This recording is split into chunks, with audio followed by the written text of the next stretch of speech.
Hello everyone, আমি শুক্তারা। কেমন আছো সবাই? আশা করছি সবাই খুব ভালো আছো। আর আমার কথা ভিডিওটা দেখে তো তোমরা ঠিক বুঝতেই পারছো যে আমি ঠিক কতটা ভালো আছি। আজ হলো আমার জীবনের বিশেষ একটা দিন, যেটা আজ আমি তোমাদের সঙ্গে শেয়ার করতে চলেছি। আর এই বিশেষ দিনটা কিন্তু কোনোদিনই সম্ভব হতো না যদি না তোমরা আমার পাশে থাকতে। আজ তোমরা আমার পাশে ছিলে বলে আজ এই দিনটা কিন্তু আমার কাছে ভীষণ কম সময়ের মধ্যে এসেছে। এতক্ষণে তোমরা নিশ্চয়ই দেখে বুঝতেই পারছো যে আমি কি জন্য এসেছি আর কোথায় এসেছি। তো হ্যাঁ, আজকে আমি এসেছি ফোন কেনার জন্য। আর ফাইনালি আমি আজকে ফোন নিলাম আইফোন 15। জানো তো, আমার মনের মধ্যে না অনেক কথা জমে রয়েছে, তবে ভাবছি আজ আমি তোমাদের সঙ্গে সেই কথাগুলো শেয়ার করব। তার আগে এই ফোন কিনতে আসার ব্যাপারটা একটু বলি। বেশ কয়েকটা দিন ধরেই ভাবছিলাম যে একটা ফোন নেব, মানে ফোন নেওয়াটা আর কি দরকার। তো সময় হচ্ছিল না। তারপরে দেখা গেল আমার ফোনটা একদমই চলছে না। তো ব্যাস আর কি করব, সঙ্গে সঙ্গে চলে আসলাম আমাদের সমুদ্রগড় বাজারে। তো সেখানে এসে দেখা গেল আমার নামে বা তোমাদের দাদা ভাইয়ের নামে কোনো রকম ফাইন্যান্স হবে না। আসলে ফোনটা আমরা তো ক্যাশে নিইনি, ফাইন্যান্স করেছি। তো প্রায় আমরা 3 থেকে 4 দিন ভীষণভাবে ঘোরাঘুরি করেছি, তবুও সম্ভব হয়নি। প্রায় না খাওয়া না দাওয়া করে আর কি। তবুও সম্ভব না হওয়ার ক্ষেত্রে তখন মামা মামি বললো তাহলে এখানে আয়, এখানে এসে নিয়ে যা। তো ব্যাস তারপরে সঙ্গে সঙ্গে চলে গেলাম নবদ্বীপে, মানে আমার মামা বাড়ি কৃষ্ণপ্রিয়াতে। তো সেখান থেকে গিয়ে এই ফোনটা নেওয়া। তবে জানো তো, আমার সঙ্গে না একটা জিনিস ভীষণভাবে হয়, মানে আমি যখনই কোনো কাজ করতে যাই সেটা কিন্তু একটু আমাকে ভুগতেই হবে, মানে সেটার মধ্যে মানে কোনো কাজ খুব ভালোভাবে সম্পূর্ণ আমার সঙ্গে হয় না। মানে যে কোনো কাজে যখনই আমি হাত দিতে যাব, প্রথমে খারাপ হবে, তারপরে গিয়ে সেটা ভালো হবে। আর সেটাও এখনও আমি যে ফোনটা নিতে গিয়েছিলাম তখনও কিন্তু আমার সঙ্গে একই হয়েছিল। সমুদ্রগড়ে তো কোনোভাবেই সম্ভব হয়নি, যার জন্য বাধ্য হয়ে গেলাম নবদ্বীপে। তো সেখানেও যখন ফোনটা নিচ্ছি সঙ্গে সঙ্গে ফাইন্যান্সের ওখানে একটা প্রবলেম ইস্যু হলো। তো অনেকক্ষণ ওয়েট করার পরে, প্রায় আধ ঘন্টা মতো ওয়েট করার পরে তারপরে গিয়ে ওটা ঠিক হলো। তো সেটাই ভাবি যে আমি যখনই কোনো কাজ করতে যাই তখনই কিন্তু একটা না একটা বাধা আসবেই, তারপরে গিয়ে সেটা সম্পূর্ণ হবে। তো যাই হোক, অবশেষে যে আমি ফোনটা নিতে পেরেছি এটাই বলতে পারো লাক, আর কিছুই না। খুব ঘুরেছি ফোনটার জন্য, খুব কষ্ট পেয়েছি যে একটা ফোন তো আমার নেওয়া দরকার। আসলে এত দিন যায় আমি ইনকাম করেছি, সমস্ত ইনকামটা কিন্তু আমি এই ফোনের পিছনেই দিলাম।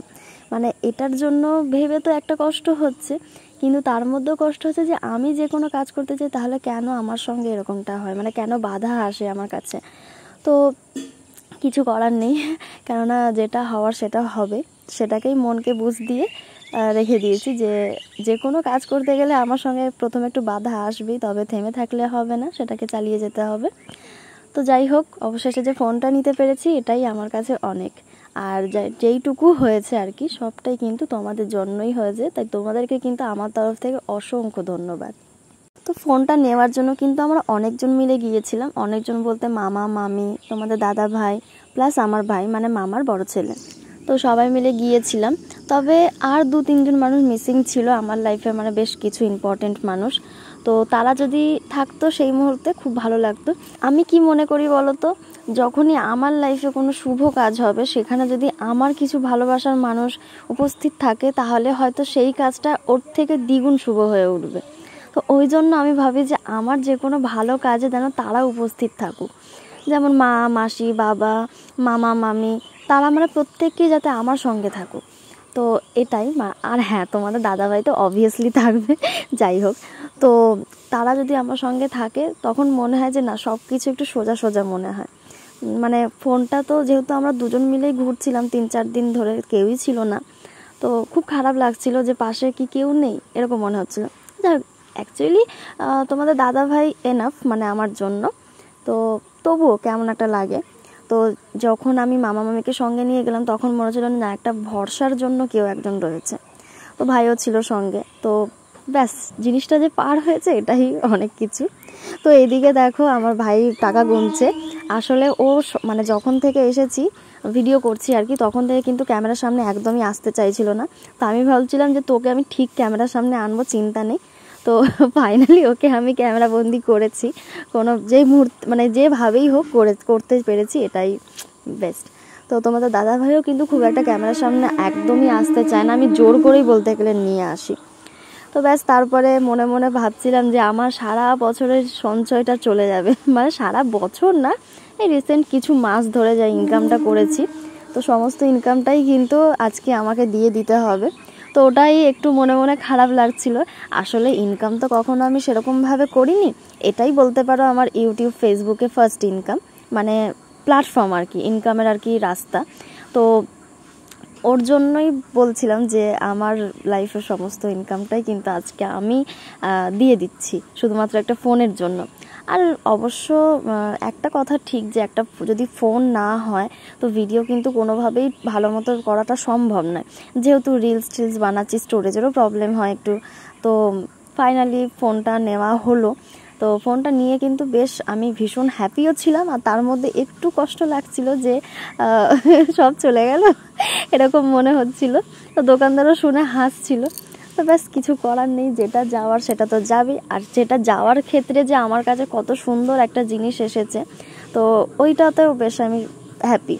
চলো এবার তোমাদের বেশ কিছু অ্যান্সার দেওয়া যাক। আসলে ফোনটা নেওয়ার পরে কিন্তু আমি তোমাদের সঙ্গে ফটো শেয়ার করেছি এবং একটা দুটো আর কি ভিডিও শেয়ার করেছি, মানে রিলস ভিডিও।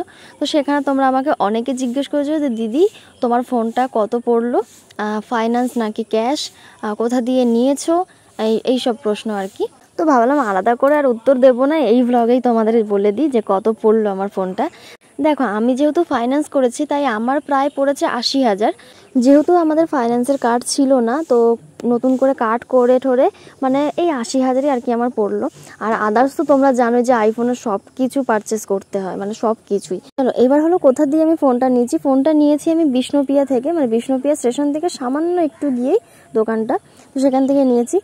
আর একটা কথা তোমরা আমাকে জিজ্ঞেস করেছো যে ফোনটা তোমার কি ফোন, আইফোন 13, 14 না 15? তো এটা হলো আইফোন 15। তো ব্যাস তোমরা সমস্ত প্রশ্নের উত্তর জেনে গেলে যে কি ফোন, কোথা দিয়ে নিয়েছি, কত পড়লো। আশা করি আর তোমাদের মনে কোনো প্রশ্ন নেই। চলো সমস্তটাই হলো, এবার আমি তোমাদের সঙ্গে আমার কিছু মনের কথা শেয়ার করব, যেটা আমি তোমাদের একদম ব্লগের প্রথমেই বলেছি। তো ফাইনালি এখন সেই সময়টা যে আমি তোমাদের কিছু কথা বলবো। প্রথমেই তোমাদেরকে আমার মন থেকে অসংখ্য ধন্যবাদ, কারণ তোমরা যদি না থাকতে আজ হয়তো সত্যি আমি এই দিনটা দেখতে পেতাম না। তোমাদের জন্য তোমরা সাথে রয়েছো, পাশে রয়েছো বলেই আজকে আমার জীবনে এত সুন্দর একটা দিন, মানে এত ভালো একটা দিন এসেছে যে আমি নিজে থেকে কিছু আমার জন্য করেছি। তবে তার সঙ্গে কিন্তু বেশ কিছু মানুষের অবদানও রয়েছে, যেমন তোমাদের দাদা ভাই, আমার মা এবং আমার বাবা। তো সবাই যদি আমার পাশে না থাকতো সত্যি আমি দিনটা দেখতে পেতাম না। কেননা যখন আমি ভিডিও শুরু করি তখন কিন্তু আমি আমার বাপের বাড়িতে থাকতাম, সেখানে আমার মা সমস্তটা করতো এবং আমি শুধুমাত্র ভিডিওর পিছনে দিতাম এবং আমার পার্সোনাল কিছু কাজ করতাম। এবং তোমরা তো বুঝতেই পারছো যে একটা ভিডিও করা মানে ঠিক কতটা সময় দেওয়া তার পিছনে। তো সমস্ত সময়টা কিন্তু আমি ভিডিওর পিছনে দিতাম। তো তার জন্য আমার মা সমস্ত ঘরে কাজকর্ম করা, রান্না বান্না করা কোনোটাই কিন্তু আমাকে করতে হতো না, সবই কিন্তু মা করতো। তো যাই হোক, সেই দিনটার জন্য আজকে হয়তো এই দিনটা আমি পেয়েছি।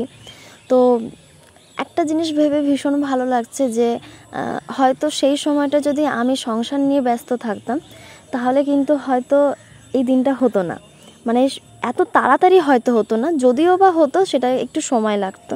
তা বলে আবার এটা ভেবো না যে আমি সংসার হয়তো করিনি, সংসার আমি করেছি। মানে সংসারের যে একটা চাপ থাকে, যেটা আর কি সংসার আর কি নিয়ম পালন করতে হয়, যেমন রান্না বান্না করা, সমস্ত ঘরের কাজকর্ম করা, এই কোনো কিছু আমাকে করতে হতো না। যেহেতু বাপের বাড়িতে থাকতাম তাই মা সমস্তটা দেখতো।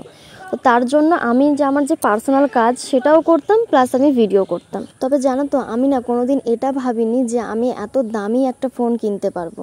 আসলে ছোট যখন ছিলাম তখন কিন্তু আমাদের কাছে কোনো রকম ফোন ছিল না। যখন একটু বড় হলাম, মানে ক্লাস 5-6-এ উঠলাম, তখন ফোন আসে বাবার কাছে। তো তখন সেই ফোন চালাতাম। স্ক্রিন টাচ ফোন কি সেটাই বুঝতাম না কখনো, কিপ্যাডই ছিল না, তো স্ক্রিন টাচ তো অনেক দূরের কথা। তো তারপরে যখন মাধ্যমিক দিলাম তখন আমাদের ক্লাসমেট সে যখন দেখলাম 30-40 হাজার টাকা দামের ফোন নিল, তখন তো মানে মাথায় হাত, যেমন যে 30-40 হাজার টাকা দামের ফোন, এটা কখনো সম্ভব হতে পারে, এই জিনিসগুলো আর কি মাথাতে আসতো। তখনও মনে হয়েছিল যে বাবা 30-40 হাজার টাকা মানে বিশাল, মানে বিরাট একটা ব্যাপার আর কি। তো সেখানে আজকে দাঁড়িয়ে আমি 80,000 টাকা দামের ফোন কিনেছি।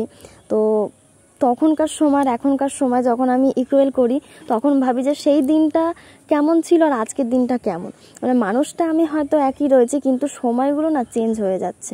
এখন কিন্তু 80,000 টাকা দামের ফোনও কিন্তু কিছুই না এখন মানুষের কাছে, আর কি কিছুই না। আর তখন যখন ভাবতাম যে 30,000 টাকা দামের ফোন, এটা ভেবেই কেমন যেন বুকের মধ্যে একদম লাফিয়ে উঠতো যে 30,000 টাকা দামের ফোন কেউ ব্যবহার করে। 30,000 টাকা দিয়ে তো কত কিছু হয়ে যায়, মানে একটা বছর হয়তো বসে বসে খাওয়া যাবে, এমন একটা ব্যাপার। তো যাই হোক, আজকে যে দিনটা আমি পেয়েছি সেটা সমস্তটাই আমার ফ্যামিলি এবং তোমাদের জন্য। তো তোমরা কিন্তু অবশ্যই আমাকে কমেন্টে জানিও যে আমার ফোনটা ঠিক কতটা সুন্দর হয়েছে। আর কালারটাও আমার, সত্যি কথা বলতে এই কালারটা আমার পছন্দ ছিল না, তবে বাধ্য হয়ে নিতে হয়েছে। তো যাই হোক, কালারটাও কিন্তু অবশ্যই জানিও, পরে গিয়ে কালারটা আমার ভীষণ পছন্দ হয়েছে। তো চলো আজকের মতো এইটুকুই, দেখা হবে তোমাদের সঙ্গে নেক্সট ভিডিওতে। টাটা, সবাই খুব ভালো থেকো।